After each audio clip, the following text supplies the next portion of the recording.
Good morning, everyone, and welcome to the April session of our 2024-25 CIDER session series from the Canadian Initiative for Distance Education in partnership with the International Review of Research in Open and Distributed Learning and the Center for Distance Education, Faculty of Humanities and Social Sciences at Athabasca University.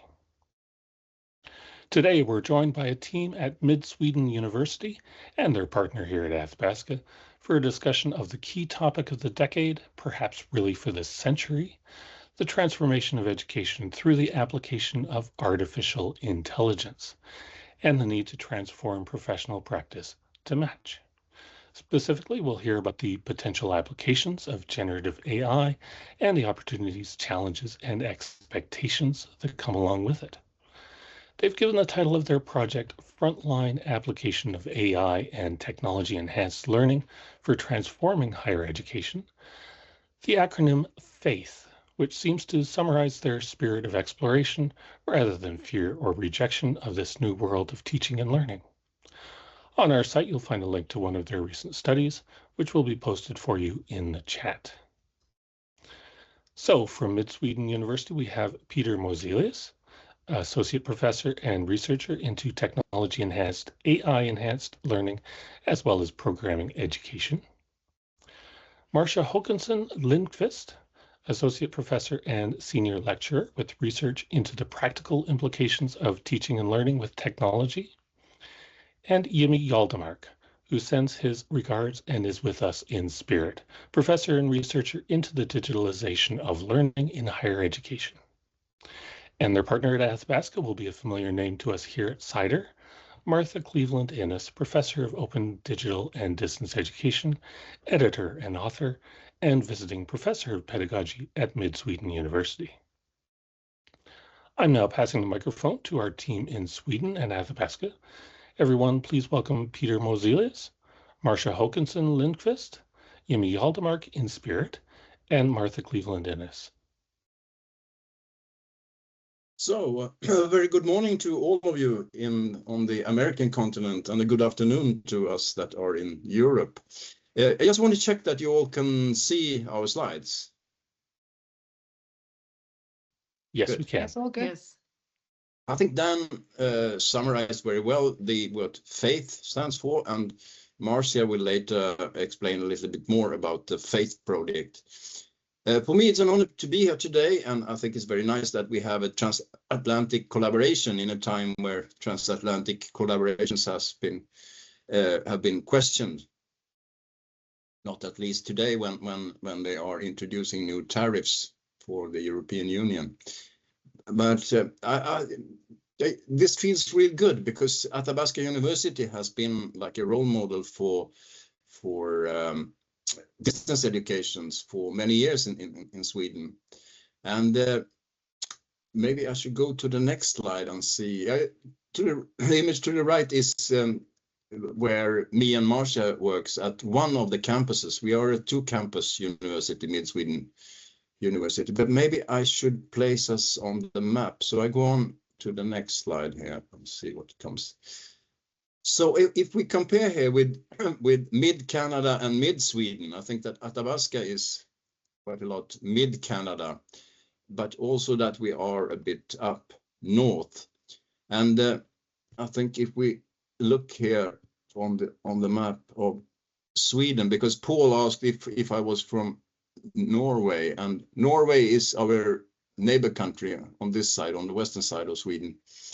But in Sweden, it is that big percentage of the population, like 70% close to, live in the lowest third of the southern third of Sweden, where you have the big cities like Stockholm, like Gothenburg, and also Malmö, you say, in Sweden. And that was very fascinating for us when we were in Edmonton, that you have a Malmö Plains there, where they had a football team where they play in the same football shirt as Malmö, the best football team.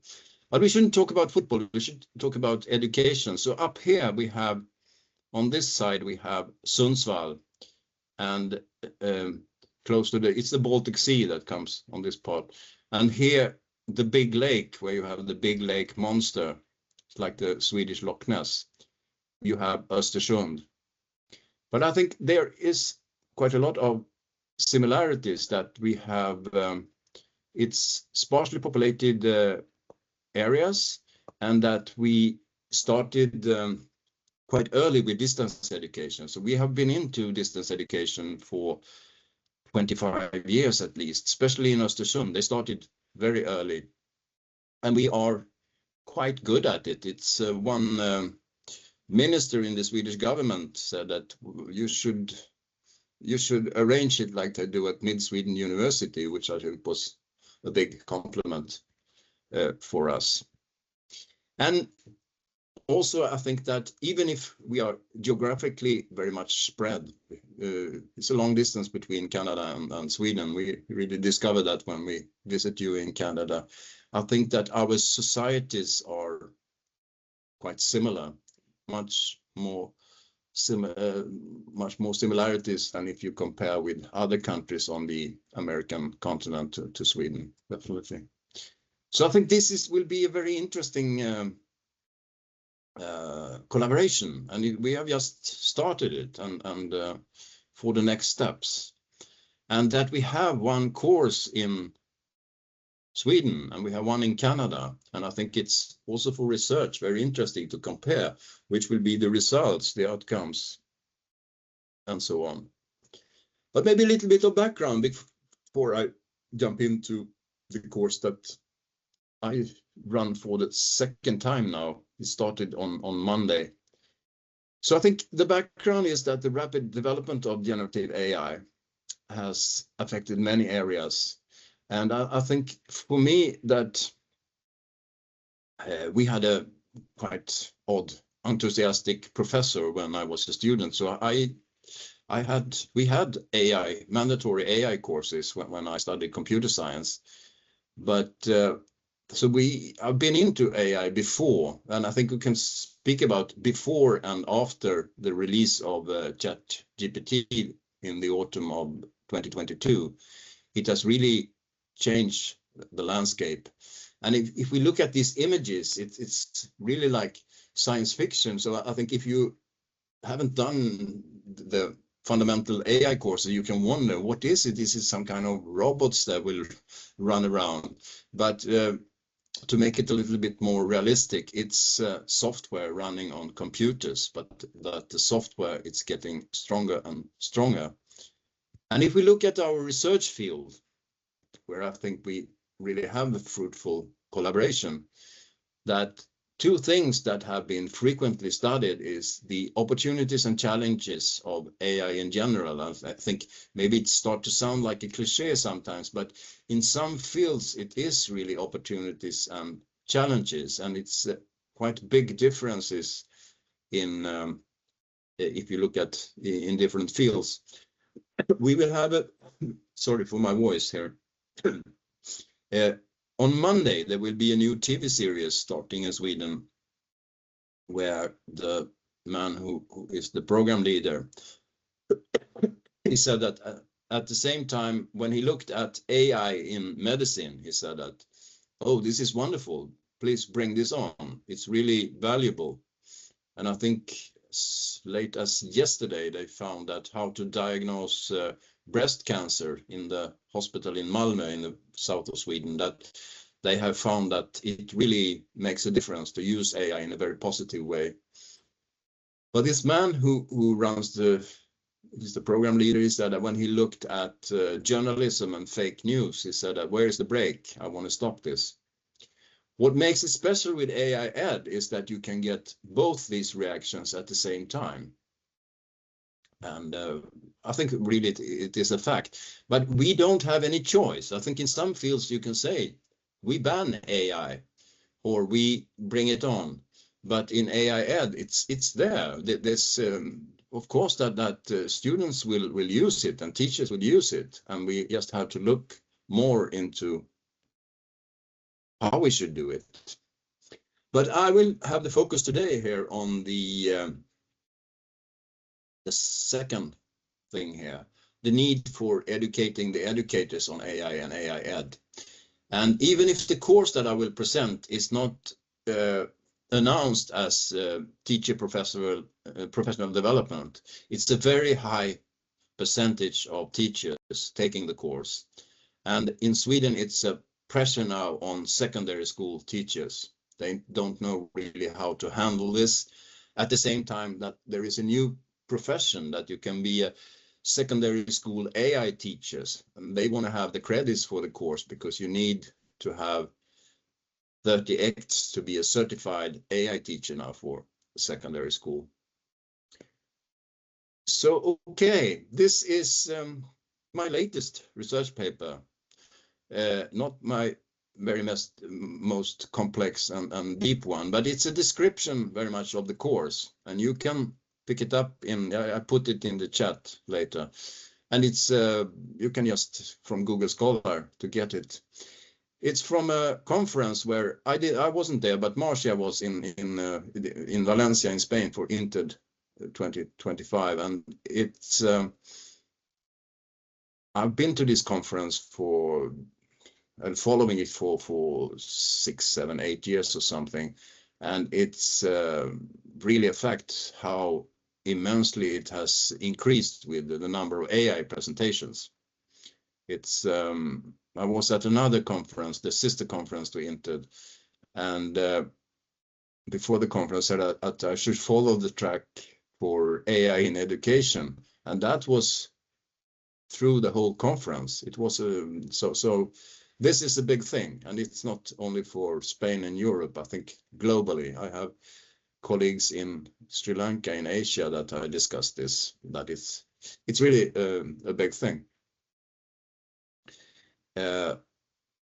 So for what I've been looking for is how could generative AI, Gen AI, partly be used in learning and teaching activities on AI Ed. And I used to have it partly because this is how I apply it in the course. It's you cannot, and I come into how you can make this into a scale and how to, what I think we should consider now, that how much of AI should we allow in both in the teaching activities and in assessment. And this is what many teachers think, that must we do this? Must we go through each and every syllabus, the whole curricula, and look at all assignments and see how does it work now when we have Gen AI, and should be the assignment instructions? But risking to get enemies, I think we have to do that. And how could assignments be designed to provide fair assessment? I don't have all answers, but I will bring in also a man that has been like a guru in this field, and I think it could be interesting to look at his ideas. And I have taken at least a team of people from Australia, and I've been looking at their recommendations and bring it in and how to apply it in my course. And the methodology, I think we can go quick here, but design science is that it's for educational development. And this is a Professor Paul Johannesson from Stockholm University and Erik Perjons. It's a Swedish version of design science. I think if you're on the American continent, Alan Hevner is definitely the big name, and maybe Pfeffers, and there are several branches. But design science, the main idea is that you're looking at explicating the problem, defining the requirements, designing, and that you work with an artifact. And in this case, the artifact is the course. And then what is interesting now is to demonstrate the artifact, to give the course and to evaluate it. But the evaluation is, if you look at it, if you have critical comments, I completely agree. It's, as it will say on a later slide, it's the very preliminary evaluation.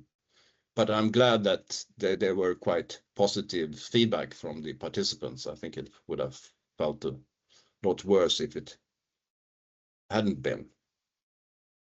So 7.5x maybe doesn't make sense in US or Canada, but it's the European Lego piece, the module that we have agreed on in the Bologna reform, that we want to have this size of courses, then 7.5x means 5 weeks of full-time work. Then you can discuss how this is implemented, with can be variations, but it's even if now it's very popular to have micro credentials to split the courses and give them in smaller chunks, which could be an idea for this course. But now it is how it is, and this is how it's been given, and that we should have a clear focus on pedagogical and didactical aspects of education, or AI ed. And because that we work at the Department of Education, it's what we should do. But I think also from the first feedback that the course participants said that maybe to have a little bit more of the technical background, and also to bring up more of the ethical aspects of AI, because they are, of course, and I think they intertwine, and it's you should have a mix of all of them. So briefly then, it's 4 parts of the course: introduction and tool testing. This is what we do this week. We had the tool testing workshop this morning, and was a nice surprise that what a big difference from the first version of the course 5-6 months ago, when people asked that what is ChatGPT. This morning they gave us a lot of hints and suggestions for new tools, and it's really a rich assortment of tools now. And the second part there, AI in education, that's the largest part, the most serious part of the course. And sometimes for the course participants, it feels maybe a little bit too serious and heavy. We look at policies and how to design assessment and how to detect AI cheating and such things. And then you need some multimodal AI. And I think it's interesting because the average age of the participants is something 45 to 50 years. And when we have these activities where we use image generation and play around with music programs, it gets a very nice and creative atmosphere. Even if you look at image generation, you can really discuss the ethical aspects and the bias that are in the training data, how both when it comes to gender and ethnicity, that strange images comes out of the tools sometimes.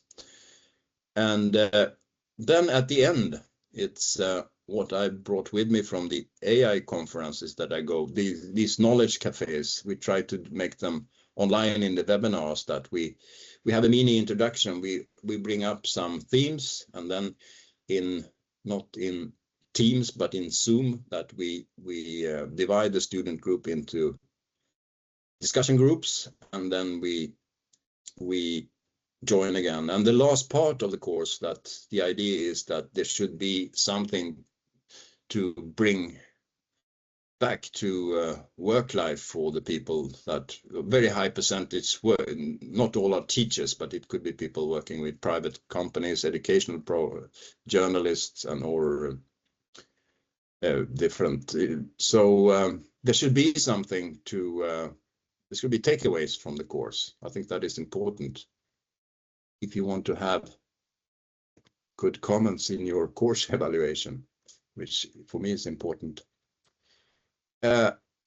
So it's the learning objectives here is that we start with a bit of history and the development of AI, and with the risk of overdoing it, I start in the 13th century with Ramon Llull, the Catalan visionary man who created maybe the first AI system, and how much. So it's not a new idea. I think humans have been thinking of this with artificial intelligence for centuries.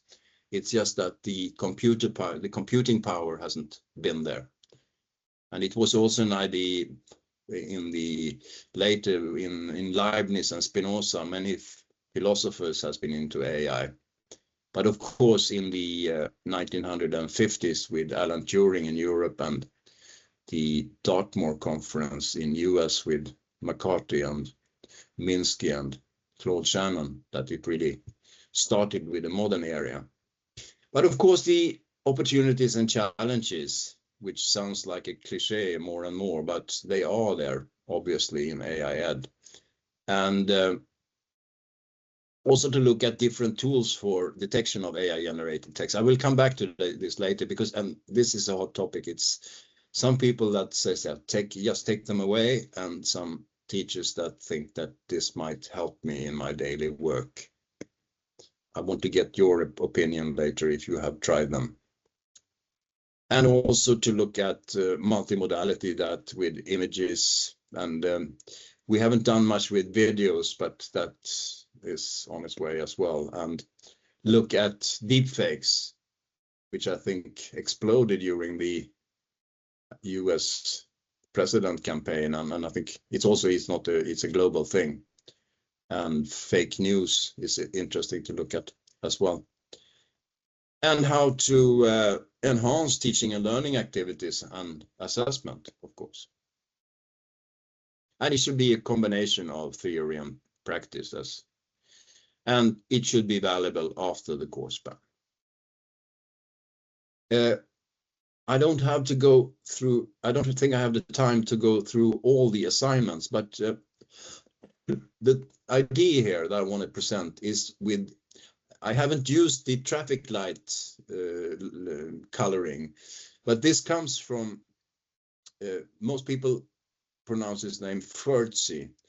It's a man from Australia, and it's between the AI assessment scale. And what you have here is a research paper that I can put in the chat later. It's also this book, so I think it's more maybe explainable reading. I can put this also in the chat later, where he explains more about the AIAS, the AI assessment scale, and that comes on the next slide, how to grade it. One idea is to use the colors here, that red means no AI at all, and green means full AI. And then I think the interesting thing are the shades in between there, because it's sometimes you can make it red. And in the first assignment, which is an icebreaker, you present yourself and your earlier experience of AI. There is it doesn't make sense to use AI. If they ask an AI bot that what is my earlier experience of AI tools, I don't think they will get a good answer. And then you get into AI is not forbidden, but not recommended. This is the basic level in the Bloom's taxonomy to look at the terms and building blocks in AI. It's an automatic assessment that runs itself. And then we come into the more complex assignments there. And I think that you could have it for initial brainstorming and for improving the structure and things. So you come into yellow here, and that in assignment 4, they must use AI tools for generating one text that they should compare with a human generated text, and also to try these detection tools. And here we come, I stop with the detection tools. It's they have a top 10 that has become top 11 now, because Scribber, who is hosting this, it's their web portal. Last autumn, when we had the course, they had took this away and said that there's no meaning of using detection tools because the percentage of accuracy is too low. So they took it away. But now they are back, and number one is their own. If you see at the top, Scribber Premium that you have to pay for, 85%. When I was giving a smaller guest talk last time with Marta and Dan, I asked the teachers, what do you use? And you can tell me later, please. Many teachers in the course where we were that time, they used copy leaks. That is up to 66% now. I think it was 58 then. And some people also used GPT-0. But you see, if you're down to 52%, it's equal to tossing a coin. So yeah, but I think this is what many teachers look at. Is this an easy solution to see if their cheating is going on?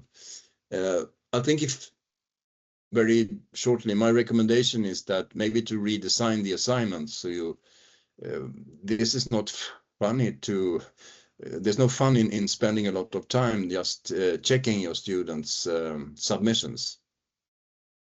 But this is part of the discussion, and it should be part of the course, I think. Then we have with the image generation, then use whatever you like, but in the final analysis you should do by yourself.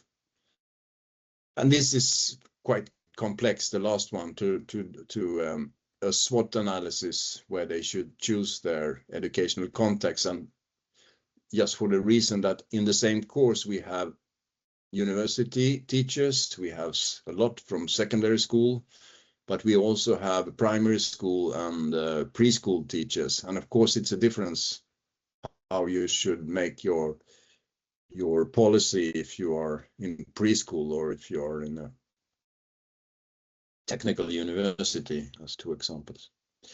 I'm looking at the clock now. I think I go on because this is, I think, what you can find more interesting.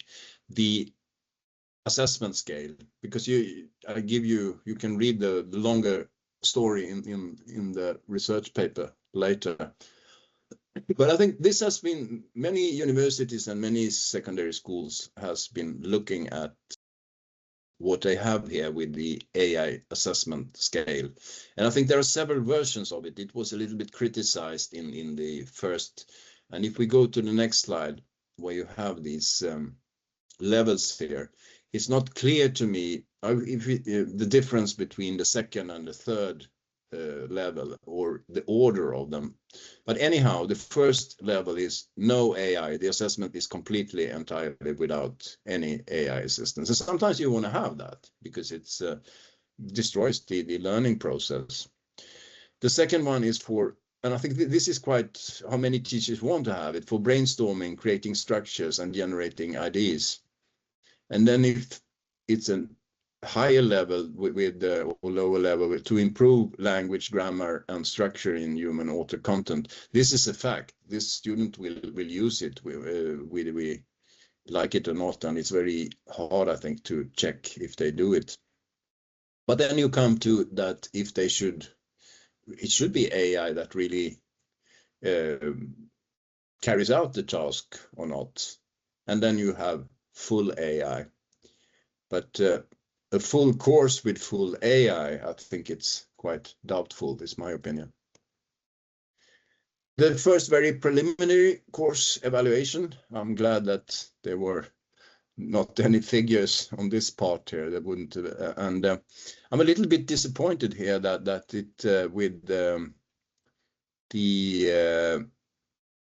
learning objectives have been aligned. So I tried to get rid of this 12.8% and make it clearer for the next, and also try to do something with these ones. This will change, I think, the pre-knowledge, and I really see that what has happened during the last 6 months, it's much higher pre-knowledge. But this is very preliminary, but it's okay. It's no one, they are not upset and they don't want to stop the course, and that's a good start. But of course, it needs to be iteratively updated.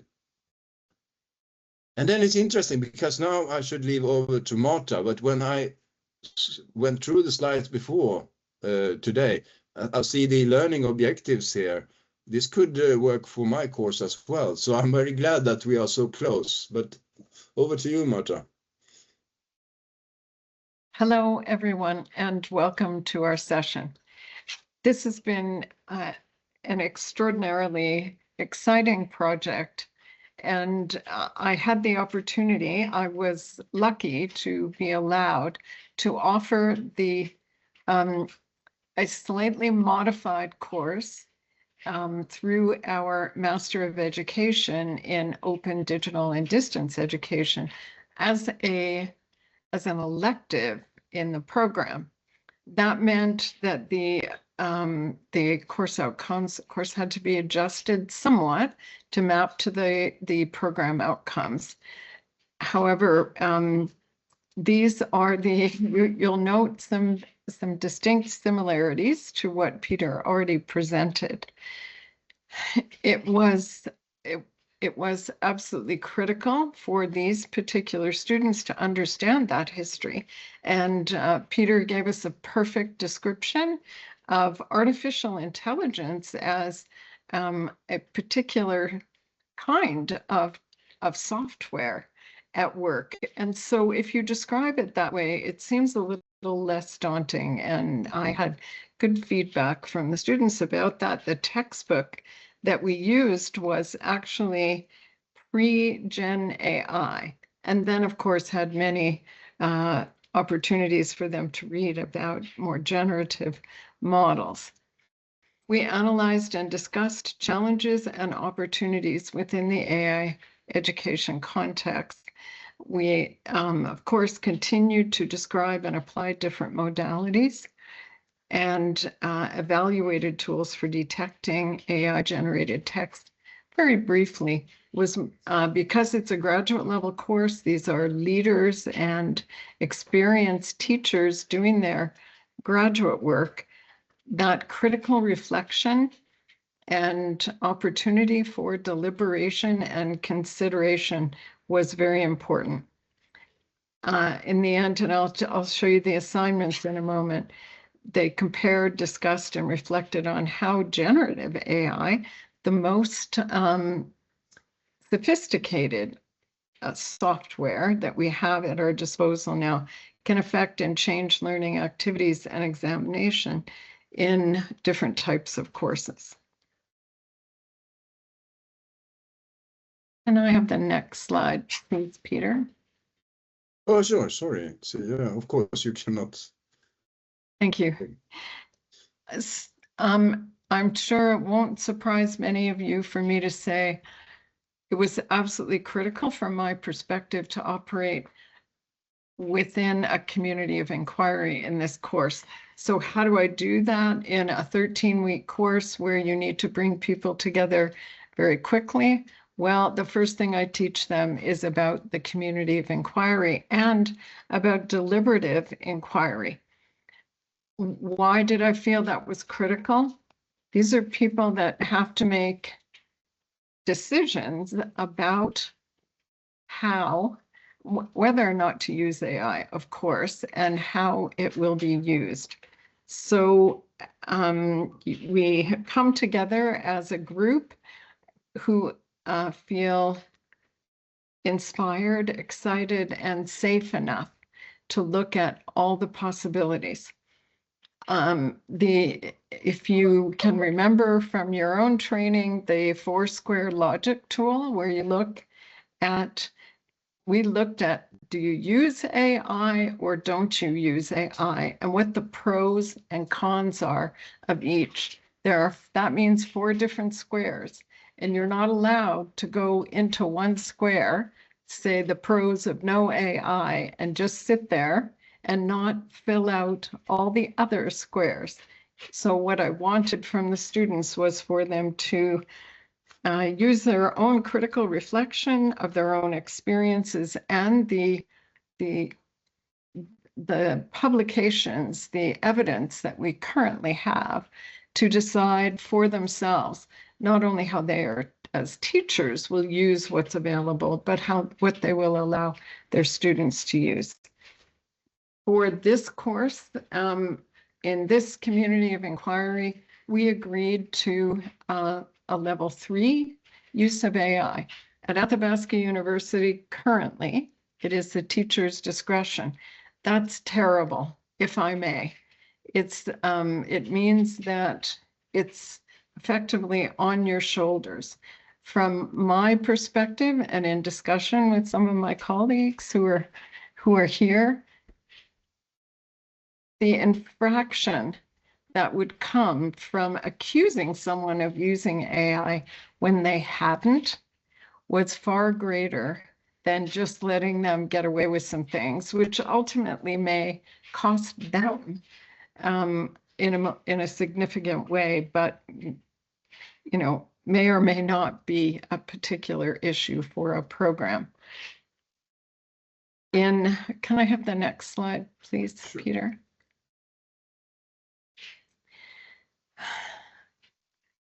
What emerged in this community of inquiry was a particular focus on the challenges. This particular group of students who were very animated, very interested, and very knowledgeable.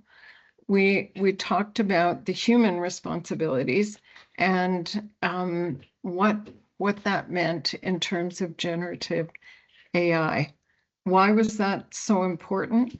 Well, the notion that artificial intelligence may replace our own is a significant misnomer, of course.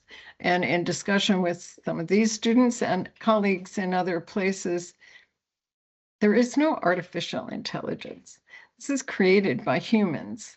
It's all created by human beings. So it's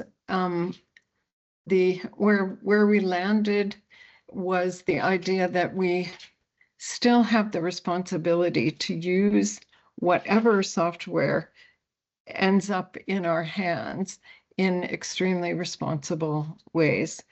And that some of the, of course, the challenges of generative AI have to do with accuracy and ethical use. Next slide, please, Peter.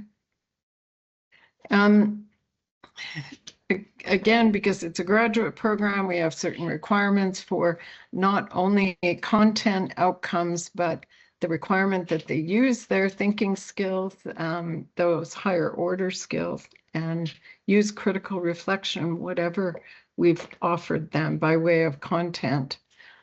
Their first assignment was to review one of the publications that was on the reading list. And if anyone's interested, I can share the reading list with you. It was created by Peter, Marcia, and I with our colleague Jimmy.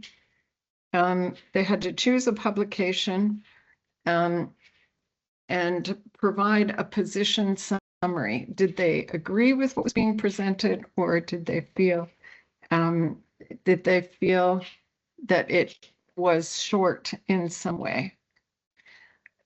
The next step was for them to, which is something I also teach when I'm involved with a group of students, because they don't always know how.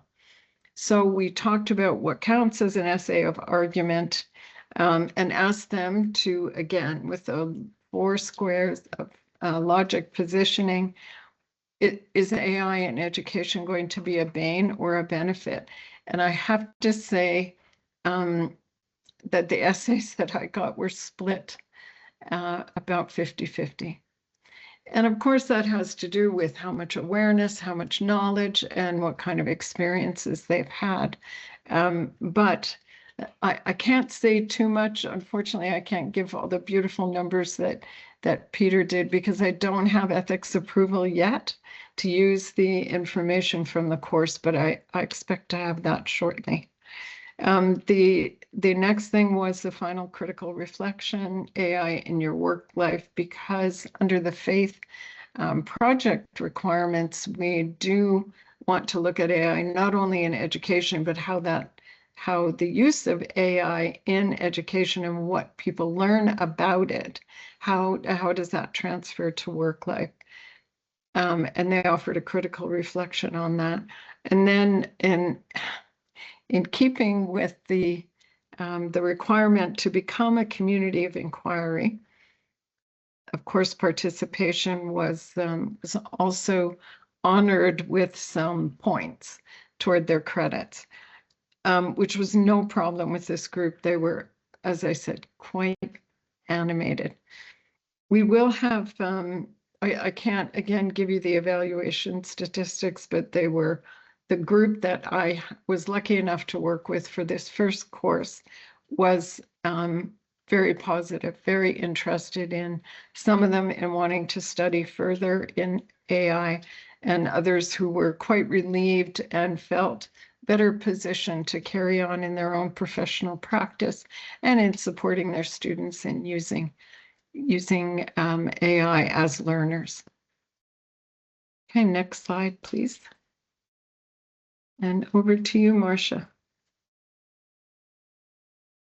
Thank you very much, Marty. Now we switch. Thank you very much for that both introductions to the courses, which I think were very good and give a good idea, a good structure for what we need to do next, which is the next perspective, and looking into who is going to educate the educators.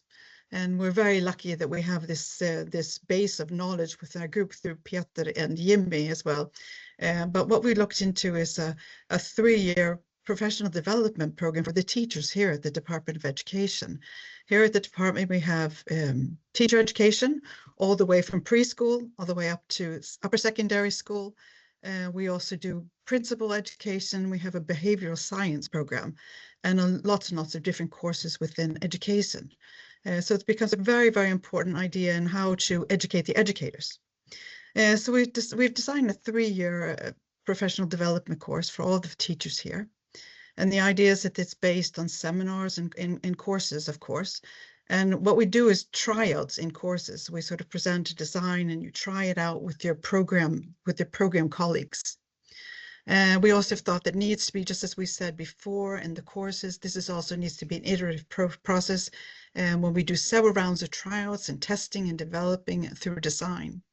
And this is just for all the programs at the Department of Education here.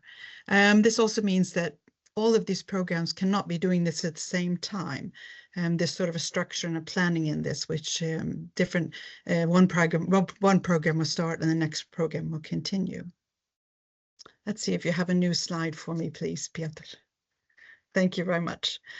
And the project as well, it's a long-term project which we call FAITH, of course, which is the same, has the idea that, okay, these objectives we need to harness the power and the advantages of already established models and work teams. We have good work teams that are, of course, very used to working digitally. Our previous digital work with distance learning was further developed during the pandemic. And this is a way to continue and to advance this work through professional development within new higher education pedagogy. That's what we think. And we also need to, of course, to increase employees' understanding of the competence in AI and technology-enhanced learning. And this has to be a continual process, as it's a moving target, as we all know. And we also want to create sort of process-oriented professional development for all the staff and give them the opportunities to interact with each other, exchanging experiences with both teacher teams and collegiums. And the sharing of information, sharing of experiences that we think is very, very important for continuing knowledge and professional development. Let's see if the next one is on. Yeah, the next one is on. Okay, very good. Okay, and the idea here is, of course, that the project should have also these. We have several sets of objectives, as you can see. But we thought that, well, each course, a program or a group team looks at a course, and we think that each course should be part of a pedagogical development project. So we dig deep into one course in the program and continue. We take advantage of ongoing higher education pedagogical development initiatives within the institution, such as feedback from this group that I'm very happy to be working in. And we thought that, educating behavior scientists, which we produce, all teachers and educators, will give them a high level of digital competence when they get out in the real world, both the students that we send out and for the educators here. And of course, using the experiences and knowledge from the university's higher education and pedagogical research on AI, and usually the technology and enhanced or technology enabled learning that we have in this work through this project, which we will of course do research on, will be important for the further development of the whole department.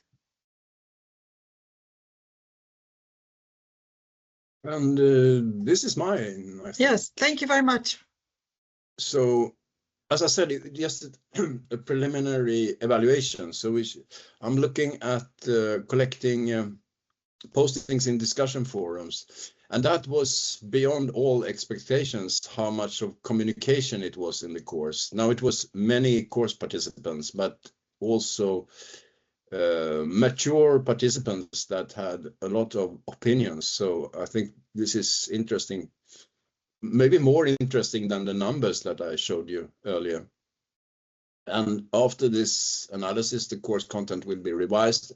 I've done a minor revision now for the course that started on Monday, and I will now work on with this, because this summer we will give it as a summer course, and then I think I have to make some changes. And yeah, the new course batch will start in late March, and we're in April now, so it's running here. And yeah, this is new. It's my collaborators in the course. It's 2 PhD students that both doing a PhD on AI. And I think that is interesting, because another thing that I haven't mentioned earlier, but I think so, this is the idea with all my courses when I design. I want to have research as input to the course, but I also want to have research as output. So I'm looking forward to see what these PhD students will do here. And they are looking at more what is for the younger target group on preschool. And Marcia, what do you say for fritids after school? Do you say that in English? No, Caroline is looking into AI and extended education. Extended, yeah, right. Yes. Extended education. So this is very, very, I think also this is very, very interesting to follow them with their work in practice. Yeah, and I think it's important because I've been into higher education for the last 25 years. So it's valuable to have some people that helps me here. And a lot more. I think we have discussed with Marta about other ideas that maybe we should combine these courses to an open course that we running together. And yeah, we will do a lot in the future.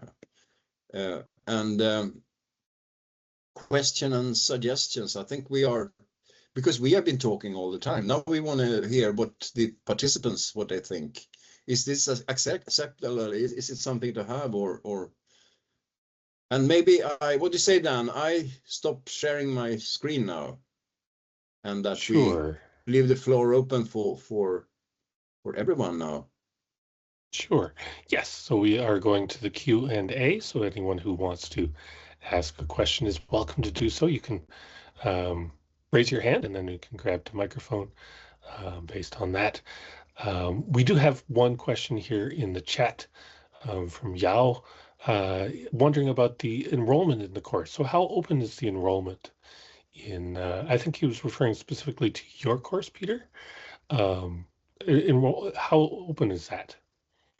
Or is it still open? Because you said it has just started, right, Peter?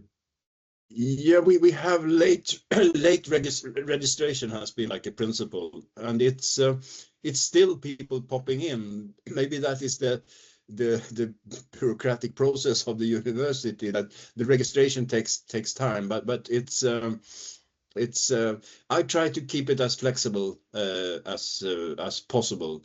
But when it comes to the assessment, I have submission dates, because I don't want to stretch it out in time too much.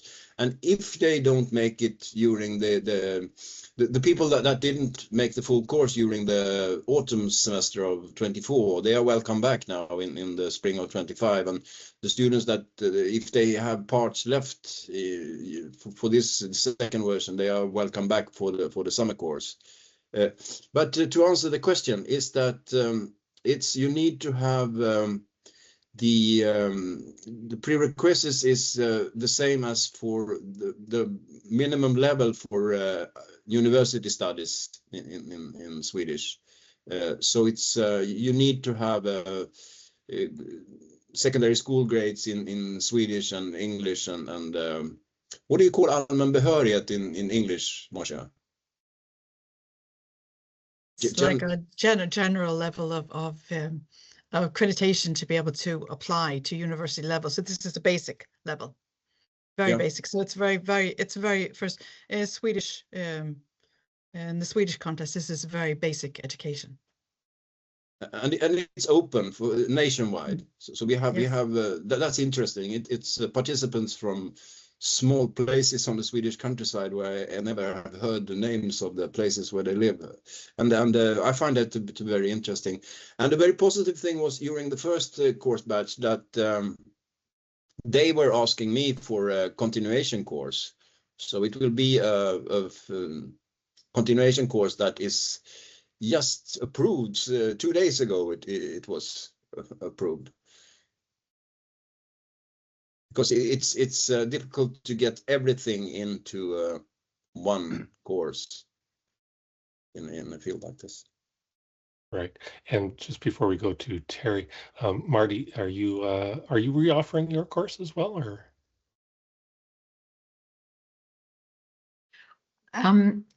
Dr. Lavina Yuen, who's here with us this morning, she and I are talking about applying to offer it again. So we have to make the request to the program director. But yes, we will ask to be able to do that. High on my list is to work with this group on the Faith Project and look at offering a global large enrollment course, or what used to be called MOOCs, so that we can provide this free to the extent that we can find the funding to help us do that, offer it free, and provide an opportunity in other places for people to have the discussion, look at the tools, etc. So we're interested in that as well. All right. So yes, we have a hand up from our musician in chief. We did talk about you briefly before the session started, Terry. If you would like to go ahead and grab the microphone. Sure. Well, thank you. A great presentation. I'm really glad to see institutions who are making these into formal courses to make sure that everyone works hard at trying to get our heads around this. My question is about transcript analysis, because that's been a long love of mine ever since the first days of the COI model was validating it by looking at the learning that we perceived. Only it was extraordinarily hard work and reliability issues. So the idea of turning AI onto that is very exciting, and there's been a number of studies where they've used AI to specifically look for cognitive presence, but bringing it right down to this course, and especially Marty noted that she was giving an evaluation mark, a percentage of the course based on the participation of the students, and I wondered whether Marty used AI to do that. But one of the problems that people have also talked about AI is that sometimes even the people who write the AI programs don't know exactly why or how it came to this particular decision.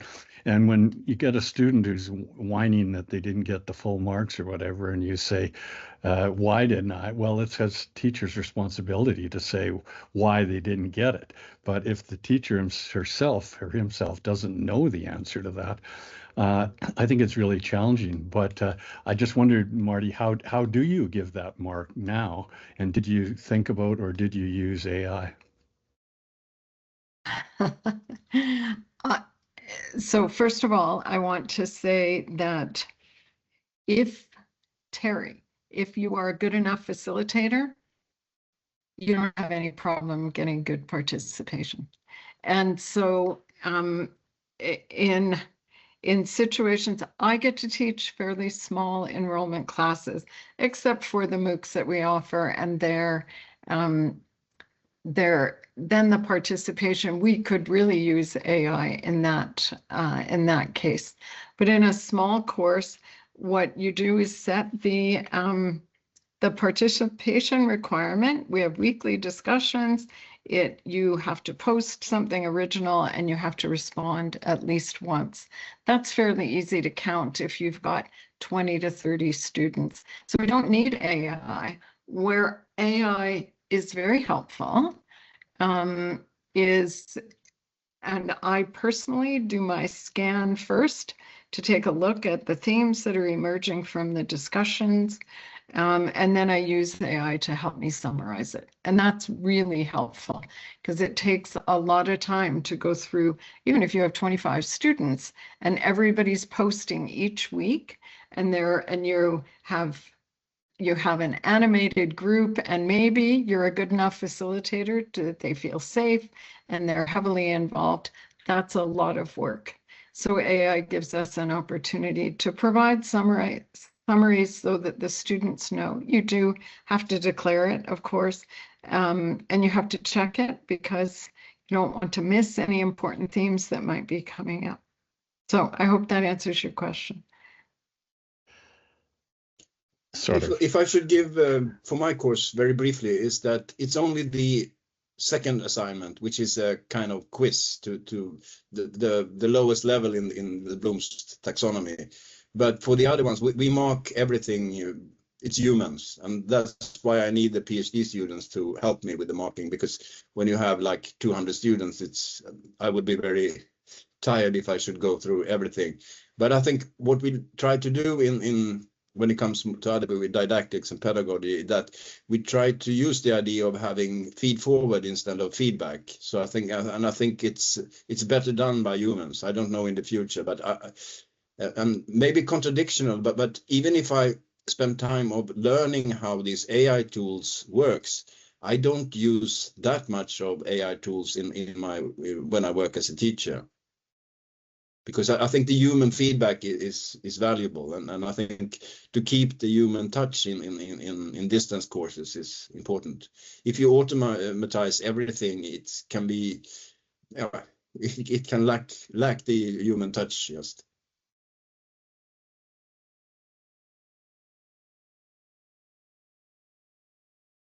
All right, so we have a question here in the chat, more of a request. Oh, and Manisha's put a hand up. So go ahead, Manisha. Thank you so much. You know, it is like music. What a pleasure it is to listen to all of you, Dr. Marty, Mr. Peter, and Marcia, and everybody who shared, plus the links which were shared. I'm interested in work-integrated learning. So when you mentioned process-oriented professional development for all staff and opportunities, like using open pedagogy. Because the way, going back to the words which Dr. Marty said, if you're a good facilitator, you'll get good engagement, you know. So that's part of pedagogy, you know, and teacher presence. So please, could you tell us a little bit more about this process-oriented professional development, because it is really competencies too, skills too, and it's work-integrated learning, and it is faculty development is academic development, so it's institutional too.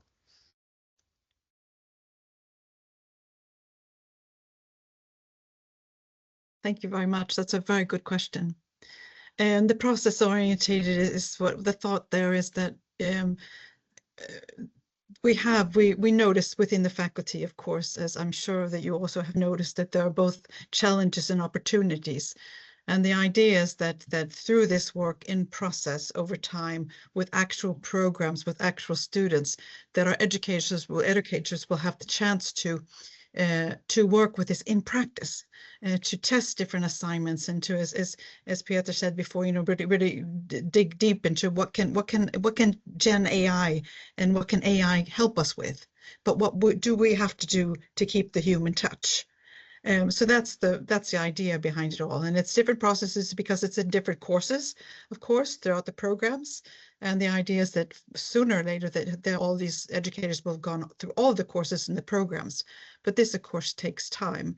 And we have to start at base one where you're learning about what AI can provide, where the difficulties are, and what you need to consider. Just the regular guidelines take quite a long time to go through. But so this becomes very process-centered and orientated, I would say. I hope that's an answer to the question. Perhaps Peter would like to add on. No, I agree very much. We have worked with this together, so I have the same opinion. I just want to add that when Marcia came into what was in work life, it's also already in the title. It's for, because when I in my slides I had said it's a strong focus on AI in education, but it's for the course name is for education and work life. So I think work integrated learning is a core theme for us at the department where we work, and it's also part of the course. And even if we have a high percentage of teachers, we have like journalists, several journalists, and they are, I think that's a group that really have to they're a bit threatened by generative AI, and also the issue with fake news is a big thing, and we will have a special seminar about deep fakes and fake news later in the course. So work life or work integrated learning, definitely. I think even more that we develop now with lifelong learning will be a fact, because as Marcia said, that it's a moving target. It comes so many new tools and things all the time. So definitely. And I also think that if I add on a bit, thank you very much. I think that like we're looking at these courses right now that there are a pretty large number of educators, and there's a strong interest from educators in this. But over time, as we continue to work with it, I think we will probably be targeting more workplaces as a form of work integrated learning, because the interest is, I think there's a strong interest in that as well. But we begin where we are. Thank you so much, because time for everyone is of the essence for everyone. Yes, and when we speak about micro-credentials, so I really think this process-oriented is engagement. It's work integrated learning. I just find it very fascinating, and I'm so grateful to learn from all of you. Thank you so much. Thank you.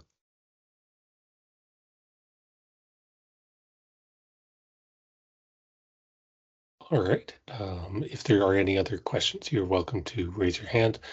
We do have a question here. It's actually directed at Terry, but perhaps others would like to latch onto it as well, about the use of intelligent agents and your earlier views, and whether your views have changed now that some of these intelligent agents are coming to reality.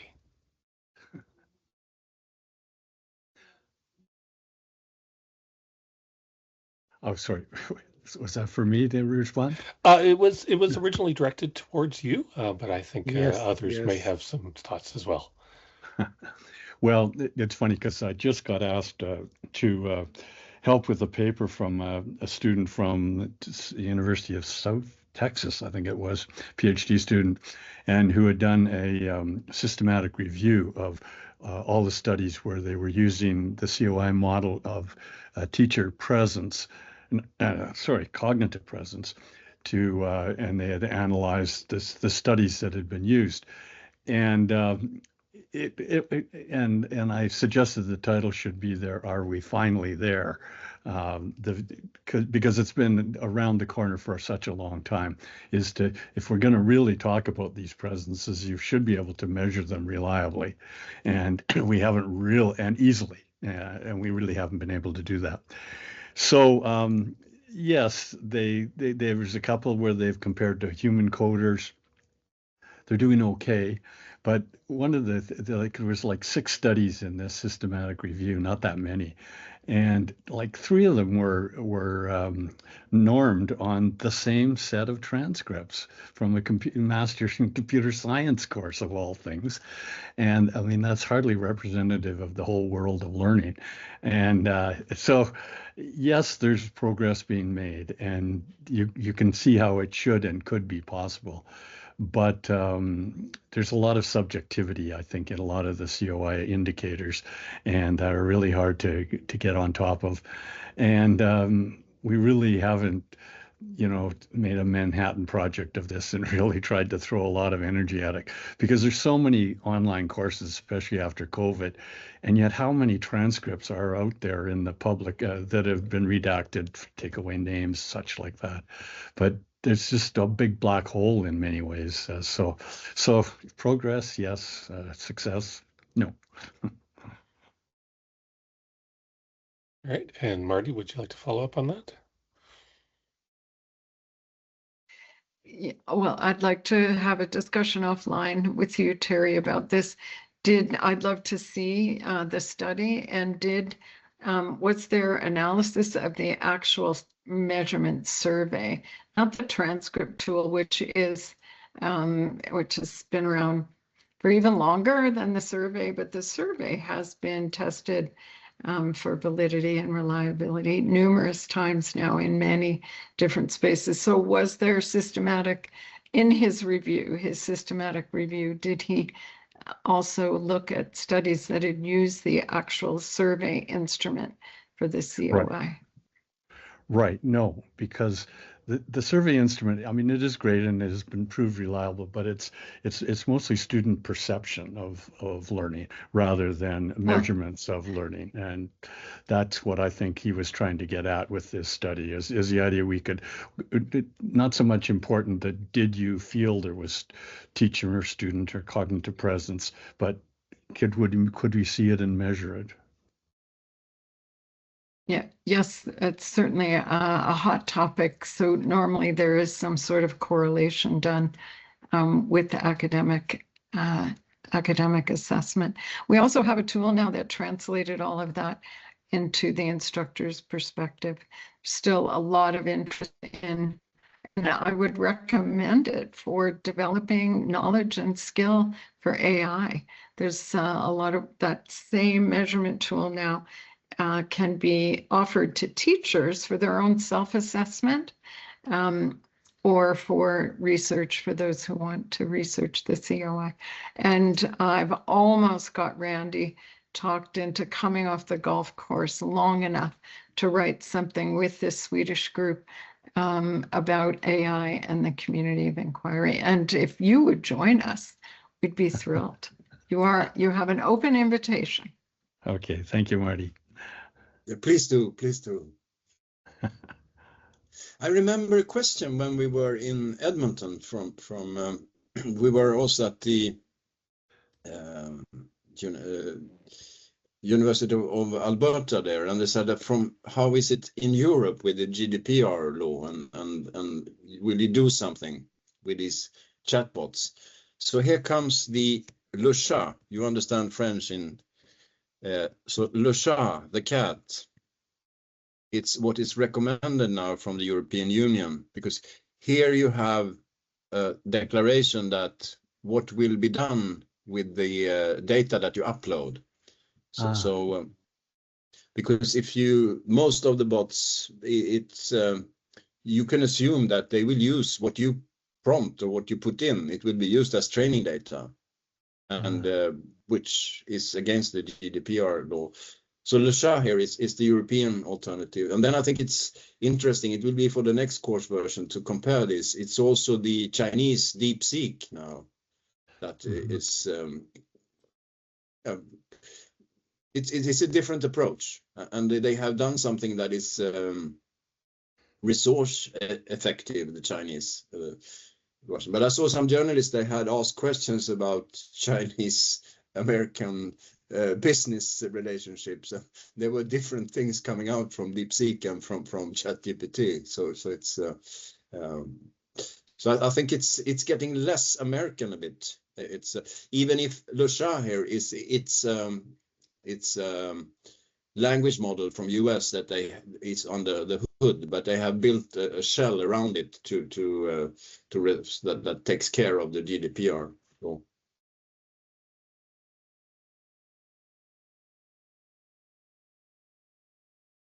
All right, I think we can probably wrap it up here.